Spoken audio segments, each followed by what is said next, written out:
Our spotlight this month is on the second coming of Christ and the question, will the church be defeated or victorious before the second coming of Christ? In other words, when Christ returns, will he find a church defeated or a church in victory? Now, the prevailing view, of course, today, because of the errors of dispensational theology, that the church will lose in history. It may surprise and shock some of you to know that this view, which the vast majority of American Christians hold today, was unknown in the church before the 1800s. David Chilton, in his great book, Paradise Restored, which we've been recommending all month. This is a book you need to order from AmericanVision.org. You can get it. Says the hope of worldwide conquest for Christianity has been the traditional faith of the church throughout the ages. This fact can be demonstrated again and again. Now, I did a lot of research on this, and what he says is true. With the exception of Irenaeus, in the second century, only a handful of Bible scholars believed a defeatist view of the future for the church. This idea of defeatism, or the church losing before the second coming of Christ, was propagated beginning in the 1830s by a man named J.N. Darby, who headed a denomination known as the Plymouth Brethren. And in that movement, which was a new movement to the church, I mean, just think about this, beloved. For 1,800 years, the church believed that God's people would be victorious, and when Christ returns, he would find a glorious church without spot or wrinkle or blemish, a church that is in a victory.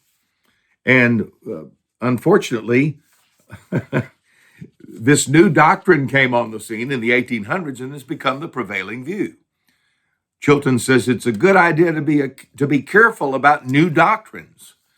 Everything must be checked by Scripture. One thing is to consider is that the doctrine of dominion or victory is not new. In fact, until recently, most Christians held an eschatology of dominion. Most Christians throughout history regarded the eschatology of defeat as a doctrine of crackpots. Crackpots. You see, and in our message on this subject, which you can check out in our Old Path series online, raymccollum.com or celebrationchurchnashville.com, just click on the series, ask for the Old Paths, and find the messages on these end-time views. And you will see that we give you many, many scriptures that prove Jesus will not come back for a defeated church. And I'll go ahead and give you the main text, which is the most quoted Old Testament verse in the New Testament, Psalm 110, verse 1. The Lord said to my Lord, sit at my right hand until I make your enemies your footstool. Now, again, check me out, but Bible scholars down through the years, our church fathers, all interpreted this psalm as a messianic vision of the risen Christ. After the resurrection, he comes back to the throne of God, and God says to the Father says to God the Son, sit at my right hand until I make your enemies your footstool.